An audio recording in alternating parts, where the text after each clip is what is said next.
วัสดีค่ะก็กลับมาช่องรักสุขภาพอีกแล้วนะคะช่องของคนรักสุขภาพค่ะวันนี้มาชวนทำนะคะเป็ดนะคะ MK แบบง่ายๆสไตล์คีโตจินิกกันนะคะก่อนไปดูอย่าลืมกดไลค์กดแชร์และกด Subscribe ค่ะทีนี้เรามาหมักเป็ดกันก่อนนะคะเราจะใช้นะคะในส่วนของรากผักชีนะคะ2 รากกระเทียมจีนเลยก็คือขิงค่ะซึ่งเราหั่นไว้นิดๆนะเพื่อที่จะลดระยะเวลานะคะในการตัดเกลือนะคะ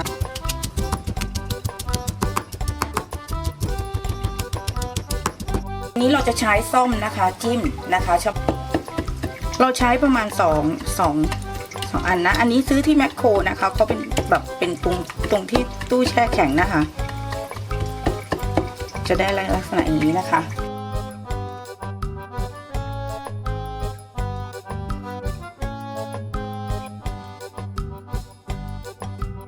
อย่างแรกนะคะก็คือสารความหวานที่2นะคะก็คือเต้าเจี้ยวกีหรือคีโตและนะคะเมื่อกี้ที่เราตำไว้นะคะประมาณ1 ช้อนโต๊ะค่ะน้ำค่ะคนให้เข้ากันนะคะแล้วก็มีส่วนของผงปรุงรสอีกนิดนึงนะคะผงปรุงรสคีโตนะคะใส่ไปเลยค่ะคนส่วนผสมให้เข้ากันนะคะแล้วไปใส่จานกันค่ะส่วนผสมตรงนี้นะคะลงนะคะในจาน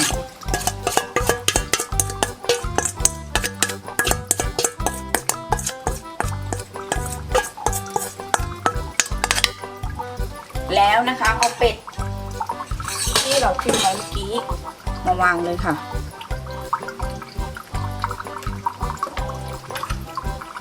วางในลักษณะอย่างนี้นะคะเพราะเดี๋ยวนะคะเราจะทำในการนะคะในส่วนของเขาเรียกว่าทาหนังเป็ดกันด้วยค่ะซึ่งเราจะทิ้งตรงนี้ไว้15 นาทีค่ะระหว่างนั้นเรามาทำหนังเป็ดกันค่ะประมาณ1 ช้อนโต๊ะนะคะอาหารเลยค่ะเดี๋ยวเราตักด้วยช้อนนะคะเอาละค่ะคนทุกอย่างเดี๋ยวเราไปทาสีเป็ดกันนะคะเราจะราดนะทาให้ทั่วนะคะ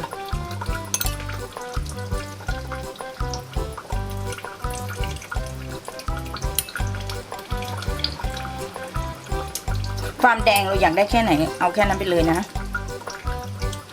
จะทาไปให้ทั่วๆอย่างนี้นะคะแล้วหมักทิ้งไว้นะคะประมาณ30 นาทีนะคะเดี๋ยวเราจะไปจี่กันในกระทะก่อนนะคะโดยที่เราจะเอาหนังลงไปนะนี่เรามาจี่บนกระทะกันนะคะโดยที่เราจะใช้นะคะไฟในการจี่ไม่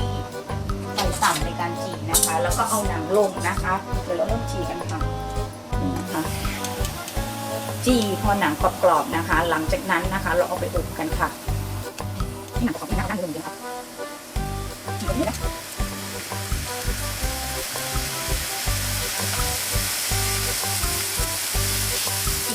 เราไปดูนะคะตัวที่เราเป็นด้านหลังนี่นะคะ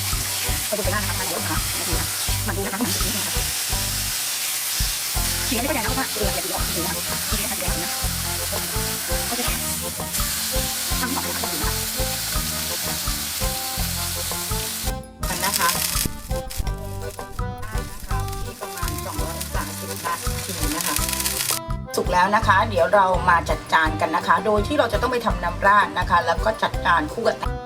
เพื่อนๆจะเห็นว่าหนังกรอบมากๆเลยนะคะมันเป็นสีชมพูเยอะเกินไปจริงมันต้องใช้สีแดงเลยนะคะเดี๋ยวเราจะหั่นและจัดจานกันค่ะเดี๋ยวเราจะหั่นกันนะคะ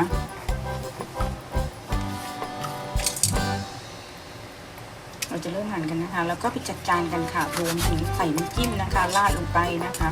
แค่นี้เราก็จะได้เป็ดย่าง MK แบบง่ายๆเลยนะคะเพื่อนๆแนะนำใช้สีอย่างอื่นกันแล้วกันนะคะสีนี้รู้สึกว่ามันจะแบบชมพูเกินไป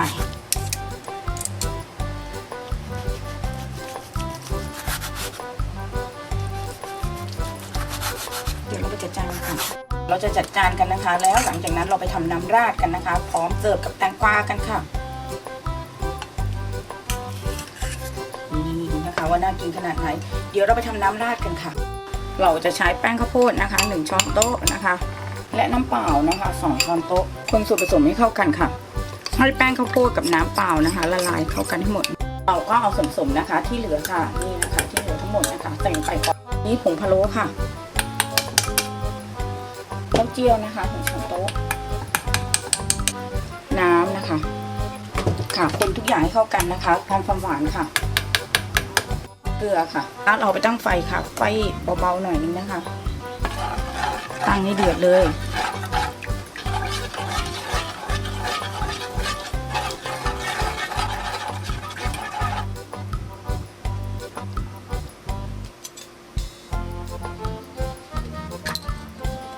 ผงชูรสนิดนึงนะคะ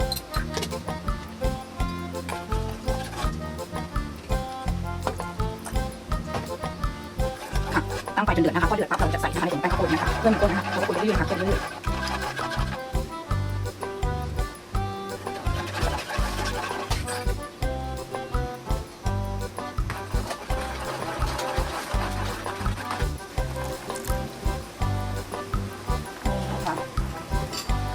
คนให้เข้ากันค่ะ